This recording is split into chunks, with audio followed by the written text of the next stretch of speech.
Hello friends, मेरा नाम है सचिन और आप सभी का स्वागत है एक बार फिर एक नई वीडियो में, जिसमें हम कंटिन्यू करेंगे रियल नंबर्स के बारे में। तो लास्ट वीडियो में हमने यूक्लिड डिवीजन लेमा के बारे में डिटेल में पढ़ा था। तो आगे बढ़ते हैं फंडामेंटल थ्योरम ऑफ अरिथमेटिक। ठीक है, तो फंडामेंटल थ्योरम की तरफ आगे बढ़ते हैं हम। इसमें दो थ्योरम हमारे पास होती हैं। ठीक है, तो एक एक करके हम दोनों थ्योरम्स को देखेंगे और दोनों थ्योरम्स का यूज़ हम जहाँ पे भी करेंगे, जिन भी क्वेश्चंस में करेंगे, उसको भी डिटेल में आज समझेंगे। ठीक है, तो पहली थ्योरम देखते हैं। Every composite number can be expressed और factorised as a product of primes. मतलब कोई भी कंपोजिट नंबर है, कोई भी भाज्य संख्या है, तो उसको मैं फैक्टराइज कर सकता हूँ या एक्सप्रेस कर सकता हूँ प्रोडक्ट ऑफ प्राइम्स, यानी कि अभाज्य संख्याओं के प्रोडक्ट, यानी कि गुणा के रूप में उसे लिख सकता हूँ। ठीक है, ये हमारी पहली थ्योरम है। इसमें जो फैक्टराइजेशन है वो यूनिक होता है, कोई रिपीटेशन नहीं होता है, except for the order in which the prime factor occurs. Order में चेंज हो सकता है, आप ऑर्डर में या पहले फैक्टराइज कर सकते हैं या बाद में फैक्टराइज कर सकते हैं, लेकिन फैक्टराइजेशन होगा वो यूनिक होगा। ऐसा नहीं होगा एक नंबर का फैक्टराइजेशन आप अलग अलग कर सकते हैं या अलग अलग आंसर आ जाए, ऐसा नहीं होगा। फैक्टराइजेशन यूनिक रहेगा, ऑर्डर आगे पीछे हो सकता है। ठीक है, तो इससे मैं एक एग्जांपल से समझ लेता हूँ। फॉर एग्जांपल मैंने एक नंबर लिया 140। ठीक है, अब 140 को फैक्टराइज करता हूँ मैं। तो फैक्टराइज करने के तरीके देखिए कैसे करते हैं। 140 इस तरीके से फैक्टराइज करता हूँ मैं। 2 से डिवाइड करूँगा सबसे पहले, तो कितना हो जाएगा 70। फिर अगेन 2 से डिवाइड करूँगा तो 2 3 अच्छे 2 5 10 35। 5 से डिवाइड करूँगा 5 7 से डिवाइड, और तब तक हम डिवाइड करें जब तक 1 ना आ जाए। यही फैक्टराइजेशन मेथड होता है, इसी तरह से हम फैक्टर करते हैं। अब देखिए, तो जो 140 है, 140 को मैं क्या ले सकता हूँ, हमारी क्या कह रही है, composite number can be expressed और factorise as a product of primes. मैं सबका प्रोडक्ट में लिख सकता हूँ इसे 2 × 2 × 5 × 7। अब देखिए इसको मैं लिख सकता हूँ 2 to the power 2 × 5 × 7। तो जो हमारा 140 कोई भी नंबर है, ये देखिए प्राइम नंबर है, ये प्राइम नंबर है, ये प्राइम नंबर है, तो प्रोडक्ट प्राइम्स के प्रोडक्ट के रूप में लिख सकता हूँ मैं इसे। क्लियर है सभी को? तो ये हमारी पहली थ्योरम है, every composite number can be expressed as a product of primes. इस तरह से लिख सकते हैं। अच्छा, इसको लिखने का और रिप्रेजेंट करने का एक तरीका ये भी है कि सर्कल्स में हम लोग रिप्रेजेंट करते हैं। जैसे 2 से हमने डिवाइड किया तो यहाँ पे मुझे मिला 70, इस तरह से लिख दिया। फिर मैंने 70 को डिवाइड किया फिर 2 से, तो ये मुझे मिला 35। 35 को फिर मैंने डिवाइड किया 5 से, तो फिर मुझे मिला 7। इस तरह से सर्कल के थ्रू भी हम इसे शो करते हैं। तो चाहे तो इस तरह से शो कर सकते हैं या इस तरह से भी शो कर सकते हैं, कोई प्रॉब्लम नहीं है। ठीक है, अब उम्मीद करता हूँ ये थ्योरम आपको समझ आ गई होगी एग्जांपल से। इसकी बात और कर लेते हैं, except for the order in which prime factors occur. Order change हो सकता है। जैसे अगर मैंने 140 को सबसे पहले 2 से डिवाइड किया, मैं 2 से डिवाइड ना करके इससे पहले 5 से डिवाइड कर सकता हूँ। ऑर्डर चेंज कर सकता हूँ मैं, चाहे पहले 2 से करूँ या पहले 5 से करूँ। 5 से डिवाइड करूँगा तो भी देखिए कितना आएगा, 5 2 10 और 5 8 40 28। अब मैं इसे 2 से डिवाइड कर सकता हूँ, अब मैं इसे 2 से डिवाइड कर सकता हूँ, अब मैं इसे 7 से डिवाइड कर सकता हूँ। ठीक है, लेकिन जो हमारे फैक्टराइजेशन फैक्टर हैं वो सेम रहेंगे। यहाँ पे भी जब 140 को मैं लिखूँगा तो 5 × 2 × 2 × 7, जो हमारा फैक्टराइजेशन है वो यूनिक है। देखिए यहाँ पे भी हमारे पास क्या था, 2 × 2 × 5 × 7 मल्टीप्लाई करेंगे, और यहाँ पे भी सेम है 5 × 2 × 7, तो मल्टीप्लाई करेंगे तो सेम नंबर आएगा। यानी कि जो फैक्टराइजेशन तो यूनिक है हमारे, ये चेंज नहीं होगा, बस ऑर्डर चेंज हो सकता है। पहले मैं 2 से कर सकता हूँ, 5 7 बाद में कर सकता हूँ, या पहले 5 2 से कर सकता हूँ 7 से, या मैं यहाँ पे 7 से स्टार्ट कर सकता था, डायरेक्ट 7 से करता तो 7 × 2 20 हो जाता, फिर मैं 2 से और 5 से कर सकता था। तो ऑर्डर चेंज कर सकते हैं हम लोग, लेकिन फैक्टराइजेशन यूनिक रहेगा और कोई भी कंपोजिट नंबर को हम प्राइम्स के प्रोडक्ट के रूप में यहाँ पे लिख सकते हैं। क्लियर है सभी को? ठीक है, आगे बढ़ते हैं। दूसरी थ्योरम है, इसी में 2 थ्योरम है फंडामेंटल थ्योरम ऑफ अरिथमेटिक में, कि लेट पी बी ए प्राइम नंबर। मान लेता हूँ पी कोई प्राइम नंबर है एंड ए भी ए पॉजिटिव इंटीजर, ए कोई भी हमारा पॉजिटिव इंटीजर है। अगर पी डिवाइड्स ए स्क्वायर, अगर पी ए स्क्वायर को डिवाइड कर रहा है, देन पी डिवाइड्स ए ऑल्सो। अब ध्यान दीजिए, अगर पी ए स्क्वायर को डिवाइड करेगा तो पी ए को भी डिवाइड करेगा, ये हमारी थ्योरम कहती है। ठीक है, तो इसका यूज़ भी हम करेंगे और इसका यूज़ हम आगे पढ़ेंगे, डिटेल में पढ़ेंगे, जब √2 इज़ अ इरेशनल नंबर, जब उसे प्रूफ करना रहेगा, या √3 इज़ अ रेशनल नंबर, तब वहाँ पे हम इस थ्योरम का इस्तेमाल करेंगे उसके प्रूफ में, ठीक है। तो इसके बारे में हम डिटेल में आगे बात करेंगे। आगे बढ़ते हैं और फंडामेंटल थ्योरम ऑफ अरिथमेटिक हम दोनों थ्योरम समझ लिए हैं। इससे आगे हम लोग यूज़ कहाँ करेंगे उसका, HCF निकालने में, ठीक है। HCF को हम बोलते हैं हाईएस्ट कॉमन फैक्टर, यानी हिंदी में बोलते हैं महत्तम समावर्तक, और HCF को ही हम ग्रेटेस्ट कॉमन डिवाइज़र भी बोलते हैं, ठीक है, GCD। तो अगर आप कहीं भी देखें तो घबराना नहीं है, ग्रेटेस्ट कॉमन डिवाइज़र भी HCF ही होता है, ठीक है। ये ग्रेजुएशन में ज़्यादा यूज़ होता है GCD एक्चुअली, जब आप हायर एजुकेशन में जाएंगे तो HCF टर्म्स कम यूज़ करते हैं, लेकिन GCD टर्म ज़्यादा यूज़ होता है, ठीक है। तो सबसे पहले हम देखेंगे प्राइम फैक्टराइजेशन मेथड कि HCF निकालना है हमें, तो प्राइम फैक्टराइजेशन मेथड से कैसे निकालेंगे। इसके बाद हम यूक्लिड डिवीज़न एल्गोरिथम देखेंगे, उससे HCF कैसे निकालेंगे। दोनों मेथड से हम लोग इसको देखेंगे कैसे HCF निकालना है। सबसे पहले प्राइम फैक्टराइजेशन मेथड से, ठीक है। तो इसके लिए मैं एक एग्जांपल से आगे बढ़ना चाहूँगा। For example find HCF of 6 and let suppose 20, okay. तो यहाँ से सबसे पहले मैं 6 का फैक्टर करूँगा, 2 3 3 3 1 3, तो मैं 6 को क्या लिख सकता हूँ 2 × 3, एंड 20 का फैक्टर करूँगा मैं, तो 2 1 2, ये 10 हो जाएगा, 2 5 10, ये 5 1 5। तो जब मैं 20 को लिखूँगा यहाँ पे, तो 2 × 2 × 5 लिख सकता हूँ मैं। जितने भी फैक्टर होते हैं फैक्टर्स के मल्टीप्लिकेशन की फॉर्म में लिख सकता हूँ मैं किसी भी नंबर्स को। यही हमारी फंडामेंटल थ्योरम ऑफ अरिथमेटिक के पहले थ्योरम थी, ठीक है। अब देखिए ध्यान से, 6 = 2 × 3 और 20 = 2 × 2 × 5 मिल चुका है। अब मैं बात करूँगा HCF और LCM की भी हम यहाँ पे थोड़ी बात कर लेंगे, ठीक है। तो LCM को बोलते हैं लोएस्ट कॉमन मल्टीपल। अब देखिए HCF जो हमारा होता है product of the smallest power of each common factor in the number. जो HCF होता है प्रोडक्ट होता है किस किस का, स्मॉलेस्ट पावर, मतलब छोटी power of each common factor. तो देखिए ईच कॉमन फैक्टर मतलब सभी का, और स्मॉलेस्ट पावर। अब देखिए यहाँ से कॉमन फैक्टर क्या है इसमें, और इसमें 2 × 2 है कॉमन, और कोई कॉमन फैक्टर तो नहीं है। तो स्मॉलेस्ट पावर कितनी हो जाएगी, 2 × 2 ⁻1। क्लियर है सभी को। LCM क्या होता है, product of the greatest power of each prime factor, मतलब ग्रेटेस्ट पावर, मैक्सिमम पावर लेंगे सभी की। तो यहाँ से जब देखेंगे LCM तो इसकी पावर 2 हो गई, और यहाँ से देखिए 3 × 2 × 5। अगर मैं इसको लिखना चाहूँ तो जो कॉमन होता है सिंपल भाषा में अगर हम समझें तो जितना भी कॉमन होगा वो हमारा HCF, और उसका मल्टीप्लाई कर लेंगे, और जो कॉमन होगा उसे एक बार लिखेंगे और बाकी का जितना बचेगा वो भी सब मल्टीप्लाई कर लेंगे, तो वो हो जाएगा LCM। और अगर मुझे पावर्स में समझना हो तो 2 की पावर 1, 3 की पावर 1 है यहाँ पे, और यहाँ के मैं 2 की पावर 2 लिखूँगा इसे, और 5 की पावर 1 लिखूँगा। तो ध्यान दीजिए smallest power of each common factor, ठीक है। तो कॉमन फैक्टर मेरा 2 है यहाँ पे और 2 यहाँ पे है, तो स्मॉलेस्ट पावर क्या है, 2 की पावर 1 है, तो 2 की पावर 1 ले लिया मैंने, और तो कोई भी कॉमन नहीं है, तो इतना ही होगा, ठीक है। ये पावर्स में हो जाएगा। और अगर मुझे ईच प्राइम फैक्टर की ग्रेटेस्ट पावर ढूंढनी हो तो ग्रेटेस्ट पावर कितनी है, 2 की ग्रेटेस्ट पावर मेरे पास 2 है, कैसे लिखूँगा, 2 की ग्रेटेस्ट पावर 2, और 3 है तो 3 की ग्रेटेस्ट पावर कितनी है 3, फिर बचा 5, तो 5 की ग्रेटेस्ट पावर कितनी है 1। तो पावर्स में लिखना हो मुझे तो मैं इस तरह से लिख सकता हूँ, ठीक है। पावर्स में लिखना हो तो ऐसे लिख सकता हूँ, और इन जनरल भाषा में अगर समझना हो तो जो कॉमन हो दोनों में उसको लिखते चले जाएं, मल्टीप्लाई करते चले जाएं, और LCM में जो कॉमन हो उसको एक बार लिखें, और बाकी का जो बचेगा उसको भी मल्टीप्लाई सब कर दें, तो वो हमारा हो जाएगा LCM, ठीक है। उम्मीद करता हूँ ये प्राइम फैक्टराइजेशन मेथड से आपको ये समझ में आ गया होगा LCM और HCF कैसे निकालते हैं। और इसके लिए मैं एक एग्जाम्पल और लेता हूँ, ठीक है। एक एग्जाम्पल से और समझेंगे हम तो ज़्यादा समझ में आएगा, ठीक है। HCF of 32, 24, 40 by prime factorization method. अब 3 नंबर्स का हम निकालेंगे, तो देखिए कैसे निकालेंगे यहाँ से।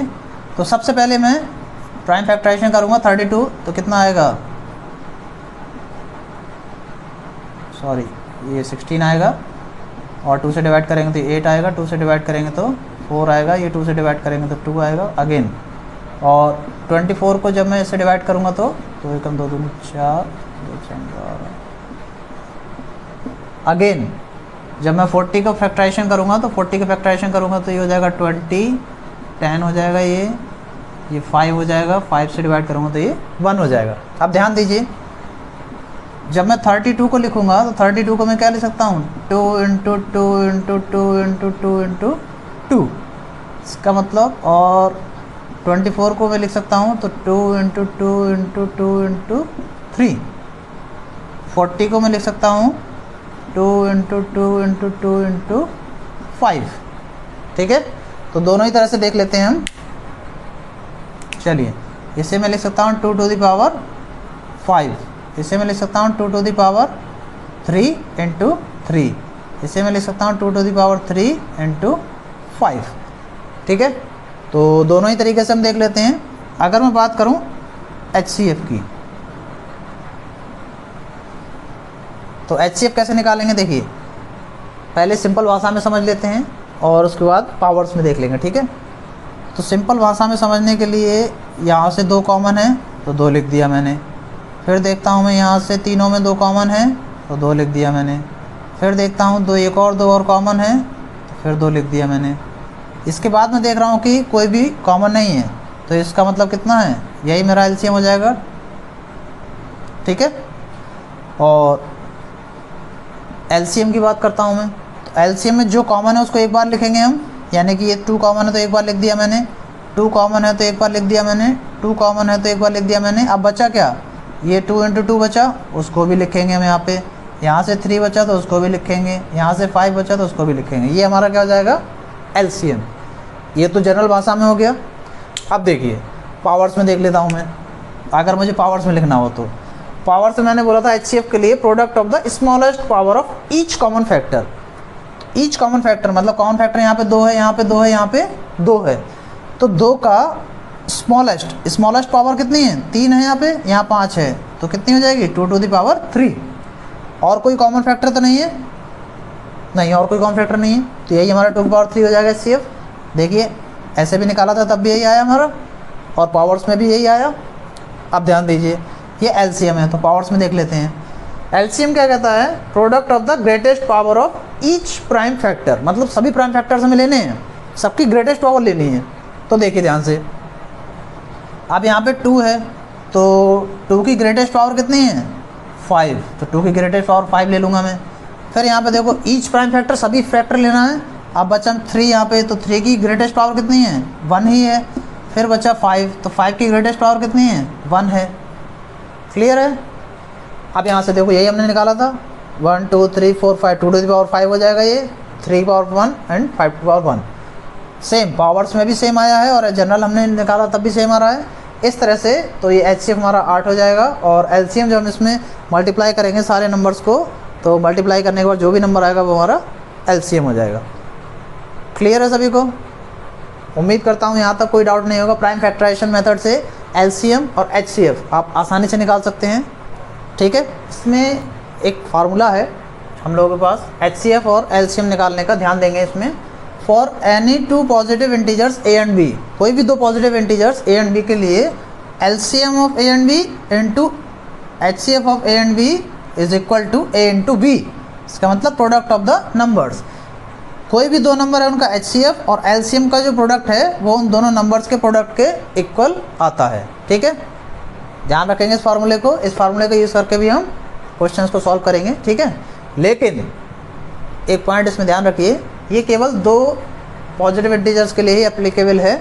अगर यहाँ पे 3 हम नंबर्स ले लें तो HCF इंटू 3 ABC और LCM into ABC is not equal to A into B into C। ऐसा नहीं है कि 3 नंबर्स हो, 3 नंबर्स के लिए भी आप LCM और HCF मल्टीप्लाई किया और तीनों को मल्टीप्लाई कर दिया, तो ये तीनों के लिए एप्लीकेबल नहीं है, केवल ये 2 संख्याओं के लिए एप्लीकेबल है। ठीक है, तो आइए समझते हैं एक एग्जांपल से। Given that HCF of 306 and 657 is equal to 9, find LCM of 306 and 657। तो 2 संख्याओं का HCF दे रखा है, हमें LCM निकालना है। क्लियर है ये बात, तो देखिए कैसे निकालेंगे। चूँकि हमें पता है फार्मूला हम लोग जानते हैं, HCF of 306 657 into LCM of 306 657, ये किसके इक्वल होगा, दोनों नंबर्स के मल्टीप्लाई के इक्वल होगा। तो नंबर्स क्या है मेरे पास, 306 इंटू 7, दोनों का मल्टीप्लाई कर दिया। अब यहाँ से HCF की वैल्यू मुझे दे रखी है 9 है ये, तो इसकी जगह पे मैं 9 प्लेस कर दूंगा। तो 9 into LCM of 306 into 657 is equal to 306 into 657। तो यहाँ से LCM of 306 into 657 is equal to 306 into 657 divided by, अब ये 9 है तो 9 उधर जाएगा तो ये डिवाइड हो जाएगा यहाँ से जाके, और 9 से मैं डिवाइड कर दूंगा, कैंसिलेशन लॉ मैंने बताया था। कितना आएगा 9 7 63 एंड 9 थ्राइस। तो जो हमारा नंबर आएगा ये 306 इंटू 73, इन दोनों को मल्टीप्लाई कर लेंगे। मल्टीप्लाई करने पर जो भी नंबर आएगा वही हमारा LCM हो जाएगा। तो LCM of 306 657 is equal to कितना आएगा हमारे पास, मल्टीप्लाई आप लोग कर लेंगे, ये हमारे पास LCM आ जाएगा। इस तरह से अगर HCF दे रखा हो या LCM दे रखा हो क्वेश्चंस में तो आसानी से कोई एक दूसरा हम निकाल लेंगे। एक दे रखा होगा तो पूरा फैक्टराइजेशन यूज़ करने की ज़रूरत नहीं है, ठीक है। इस फार्मूले से भी हम लोग आसानी से LCM और HCF निकाल सकते हैं। क्लियर है यहाँ तक? चलिए आगे बढ़ते हैं। जैसा कि मैंने बताया था इक्लू डिवीज़न एल्गोरिदम, अब हम इक्लू डिवीज़न एल्गोरिदम की बात करेंगे। तो इसमें भी एक थ्योरम है, थ्योरम को समझ लेते हैं पहले। If A and B are positive integers, अगर A और B तो पॉजिटिव इंटीजर्स हैं, such that A is equal to BQR, ये हमने इक्लू डिवीज़न लेमा में देखा था, ऐसा होता है। Then every common divisor of A and B is a common divisor of B and R and vice versa. इसका मतलब क्या है कि यहाँ पे A और B जो भी कॉमन डिवाइजर हैं A और B का, वो नेक्स्ट टाइम जो B है और R है उसका भी कॉमन डिवाइज़र होगा, ठीक है। और वाइस वर्सा, अगर ये कॉमन डिवाइज़र है तो उसका भी होगा, उल्टा भी इसका पॉसिबल है। अब इसको समझने के लिए मैं एक एग्जांपल लेता हूँ। Consider integers 1 1 7 and 45। तो इसको समझ लेते हैं कि कैसे होगा, ठीक है। इक्वल डिवीज़न लेमा में A is equal to BQ plus R होता है, उसी तरह लिख सकते हैं। लेकिन एल्गोरिदम में बार बार हम एक ही नंबर पे अप्लाई करके इक्वल डिवीज़न लेमा को और उसको हम डिवाइजर्स के रूप में लिख सकते हैं। तो ये हमारी थ्योरम कहती है। इसे एग्जांपल समझते हैं। वी गेट, हमें क्या मिलता है इक्वल डिवीज़न लेमा से के थ्रू। तो जो 117 है, 117 को मैं क्या लिख सकता हूँ, देखिए अगर आपको ये लाइन लिखने में प्रॉब्लम होती है कि हम कैसे लिखें, तो उसको आप पहले डिवाइड कर लीजिए। जैसे 117 है, इसे 45 से मुझे डिवाइड करना है, तो मैं डिवाइड करूँगा तो 45 दूनी 90 हो जाएगा। कितना बचेगा, ये 7 2 27 बचेगा। ये दिख रहा है सभी को? अब देखिए, तो ये हो जाएगा हमारे पास डिविडेंड 117, डिवाइज़र कितना हमारे पास 45, तो ये 45 इंटू कोसेंट कितना हमारे पास 2 प्लस मेरे पास रिमाइंडर कितना है 27। ये हो गई इक्वेशन नंबर 1। इस तरह से आसानी से लिख सकते हैं हम। अगर आपको डायरेक्ट लिखने में कुछ प्रॉब्लम होती है तो इस तरह से डिवाइड करिए, डिवाइड करने के बाद आप लिख सकते हैं, ठीक है। अगेन, तो हमारी थ्योरम क्या कहती है, A and B are positive integer. मान लीजिए मैंने 117 और 145 हैं, such that A is equal to BQ plus R। तो मैंने 117 को BQ प्लस R के फॉर्म में लिख लिया, ठीक है। अब देखिए, ये 117 को हमने इस तरह से लिखा, यानी कि जो 45 और 27 है, नेक्स्ट लाइन में देखिए 117 और 45 का जो कॉमन डिवाइज़र था वो हमने लिख लिया, ठीक है। अब यहाँ से नेक्स्ट टाइम 45 और 27 इन दोनों का भी वही सेम कॉमन डिवाइज़र होगा। A एंड B का जो कॉमन डिवाइज़र था वही B एंड R का भी होगा, ठीक है। ये R हो गया, ये B हो गया मेरे पास। अब देखिए कैसे, again applying equal division lemma on, किस पे अप्लाई करूँगा इस बार मैं, 45 एंड 27। इससे पहले किस में अप्लाई किया था मैंने, डिवीज़न लेमा ऑन 117 एंड 45। पहले मैंने इन दोनों पे इक्वल डिवीज़न लेमा अप्लाई किया था मैंने, तो मुझे ये मिला। अब मैं किस पे अप्लाई करूँगा, ये A था, ये B था, तो A और B पर अप्लाई किया। अब B और R पे अप्लाई करूँगा, क्योंकि A और B का जो कॉमन डिवाइज़र है वही मेरा B और R का भी कॉमन डिवाइज़र होगा। तो इसमें अप्लाई करूँगा तो मैं 45। अगर आपको कुछ डाउट है तो यहाँ से आप इस बार 45 को हम डिवाइड करेंगे 27 से, तो 27 वंस 27 कितना बचेगा ये 15 7, यहाँ से बचेगा ये 8, ठीक है, और यहाँ से 1 ये बचेगा 18। तो 45 को मैं क्या ले सकता हूँ, देखिए ध्यान से, ये डिविडेंड हो गया तो यहाँ से ये 27 डिवाइज़र हो गया, कोसेंट मेरे पास 1 है, प्लस रिमाइंडर कितना बचा मेरे पास 18। तो ये मान लिया मैंने इक्वेशन नंबर 2 हो गई, ठीक है। अब ध्यान दीजिए, इक्वल डिवीजन एल्गोरिथम यही कहती है मेरी कि मैं अगेन अब मैं इस पे और इस पे फिर से अप्लाई कर सकता हूँ। तो एक बार फिर से मैं अप्लाई करूँगा, अप्लाइंग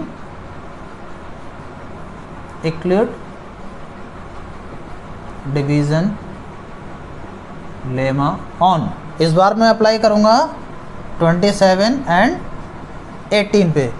तो 27 को मैं क्या ले सकता हूँ 18 इंटू 18 एकम 18 कितना बचेगा 20 7 2 9 बचेगा यहाँ से, तो प्लस का कितना हो जाएगा ये 9, ठीक है। अब डायरेक्ट लिख सकते हैं हम। ऐसे ही नेक्स्ट अब मैं 18 और 9 पे भी अप्लाई कर सकता हूँ मैं। तो यहाँ से देखिए applying equal division lemma on 18 and 9 we get, हमें क्या मिलेगा, तो 18 इज इक्वल टू 9 इंटू 2 हो जाएगा और प्लस 0 हो जाएगा, ठीक है। अब ध्यान दीजिए, यहाँ से अगेन हमने अप्लाई कर दिया। तो ये होती है हमारी इक्वल डिवीजन एल्गोरिदम। एल्गोरिदम मतलब स्टेप बाय स्टेप हम लोग आगे बढ़ते जाएंगे, इक्वल डिवीजन लेमा को अप्लाई करते जाएंगे, और अगर ए और बी पे अप्लाई हो रहा है तो बी एंड आर पे भी अप्लाई होगा, ठीक है। इस तरह से हम स्टेप बाय स्टेप अप्लाई करते रहेंगे। अब ध्यान दीजिए, यहाँ लास्ट में जब मेरे पास रिमाइंडर 0 बचा, ठीक है, लास्ट में रिमाइंडर 0 बचा, तो जो मेरा जो लास्ट डिवाइज़र होता है, यहाँ से देखिए ये हमारा डिविडेंड होगा, तो ये जो हमारा डिवाइज़र है, ठीक है, व्हेन रिमाइंडर इज 0, जब रिमाइंडर हमारे पास 0 होगा तो उस केस में जो लास्ट डिवाइज़र होगा वही हमारा क्या होता है HCF होता है, ठीक है, HCF of both numbers. Clear. अब ध्यान दीजिए, तो यहाँ पे हमारे पास 9 आ गया, तो 9 डिवाइज़र है, लास्ट डिवाइज़र है, तो 9 ही हमारा क्या हो जाएगा HCF हो जाएगा। तो अगर मैं लिखना चाहूँ HCF ऑफ 117 एंड 45, तो HCF कितना हो जाएगा हमारे पास 9, यही हमारा क्या हो जाएगा HCF। और इक्वल डिवीजन एल्गोरिथम के थ्रू इसी तरह से हम HCF को फाइंड कर सकते हैं। आप इक्वल डिवीजन लेमा अप्लाई करते रहेंगे, स्टेप बाय स्टेप अप्लाई करते रहेंगे, तब तक अप्लाई करेंगे जब तक आपको रिमाइंडर 0 ना मिल जाए, और जब भी हमें रिमाइंडर 0 मिल जाएगा तो जो लास्ट डिवाइज़र होगा वही हमारा क्या होगा HCF होगा, ठीक है। क्लियर है इतनी बात। तो इस तरह से हम HCF निकाल लेंगे। तो चलिए, तो एक और एग्जाम्पल हम देख लेते हैं। Any contingent of 616 members is to march behind an army band of 32 members in a parade. Two groups are to march in a same number of columns. What is the maximum number of columns in which they can march? ठीक है, तो एक contingent है जो 616 members का है, इसको मार्च करना है किसके बिहाइंड 32 आर्मी मेंबर्स के बिहाइंड, ठीक है। अब 2 कॉलम्स में इनको सबको चलना है, ठीक है। 2 groups are to march in a same number of columns. What is the maximum number of columns, तो कितना मैक्सिमम नंबर ऑफ कॉलम्स होगा। अब ध्यान दीजिए, जब भी हम बात करते हैं मैक्सिमम नंबर ऑफ कॉलम्स की या मैक्सिमम, और तो क्या निकालेंगे हम HCF, क्योंकि हाईएस्ट कॉमन फैक्टर होता है वो। और जब भी मिनिमम की बात करेंगे हम तो निकालेंगे LCM, क्योंकि वो लोएस्ट कॉमन मल्टीपल होता है। तो कीवर्ड से भी ध्यान रखेंगे, और कीवर्ड में मैक्सिमम दे रखा है, हाईएस्ट दे रखा है, ग्रेटेस्ट दे रखा है, तो हम वहाँ पे HCF निकालेंगे, और लोएस्ट दे रखा है, मिनिमम दे रखा है, तो वहाँ से हम LCM निकालेंगे, ठीक है। तो कीवर्ड से भी हम फाइंड कर सकते हैं कि क्वेश्चन में HCF निकालना है या LCM निकालना है, ठीक है। अब ध्यान दीजिए, अब चूंकि यहाँ में क्लियर है कि HCF निकालना है, तो HCF किसका 616 मेंबर्स और 32 मेंबर्स दोनों का HCF निकाल लेंगे तो 2 कॉलम में आ जाएंगे, और जितना मैक्सिमम HCF आएगा उतना ही मैक्सिमम नंबर ऑफ कॉलम्स हो जाएंगे। तो ठीक है, इसे हम सॉल्व करते हैं। So maximum number of columns, maximum number of columns are the HCF of 616 and 32। तो जो मैक्सिमम नंबर ऑफ कॉलम्स होगा वो क्या होगा, HCF ऑफ 616 एंड 32 होगा। ये क्लियर है सभी को। अब देखिए, in order to find HCF find करना है तो हम क्या करेंगे, अप्लाई करेंगे, applying equal division lemma on 616 and 32 और 616 पे अप्लाई करेंगे लेमा। तो मैं क्या लिख सकता हूँ 616 को। अब अगर मुझे समझ में नहीं आया डायरेक्टली कि 616 को मैं कितना लिखूँ, यहाँ पे कितना मल्टीप्लाई करने पर कितना आएगा, तो सेम मैं क्या करता हूँ 616 यहाँ लिखा, 32 यहाँ लिखा, इससे इसको मैं डिवाइड कर लूँगा। ठीक है, डिवाइड करना थोड़ी आसानी हो जाएगी।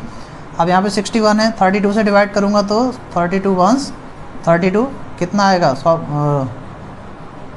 ये 9 बचेगा यहाँ से, और 5 3 ये 29 बचेगा। यहाँ से अगला नंबर यहाँ 6 ले लूँगा मैं। अब देखो ध्यान से, ये लगभग 300 करीब है और ये 30 है, तो 3 3 9 लगभग 900 आएगा।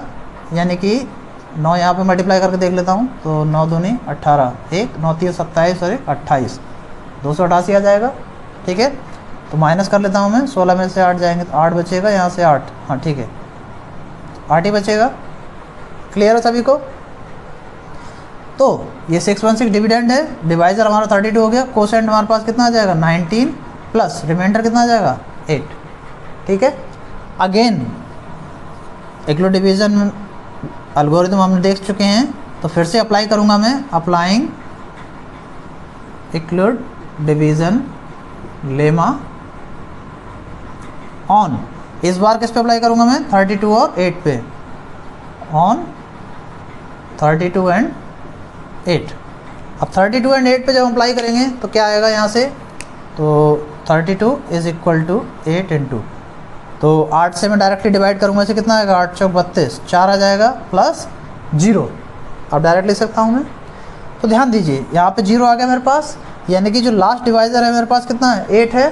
ठीक है, तो यहाँ से आ जाएगा HCF of 616 and 32 is equal to 8 आ गया HCF। तो मैक्सिमम नंबर्स ऑफ कॉलम हमारा क्या था, HCF ऑफ 616 एंड 32 था। तो यहाँ से ये हो जाएगा मेरे पास maximum number of columns in which they can march is equal to 8। कितना आ जाएगा हमारे पास 8। तो उम्मीद करता हूँ आज का सेशन आपके लिए हेल्पफुल रहा होगा और ये सारी चीज़ें क्लियर होंगी। इस तरह से हम HCF फाइंड कर सकते हैं, चाहे तो प्राइम फैक्टराइजेशन मेथड से या हम इक्वल डिवीजन एल्गोरिथम से फाइंड कर सकते हैं। ठीक है, दोनों ही तरह से HCF फाइंड कर सकते हैं।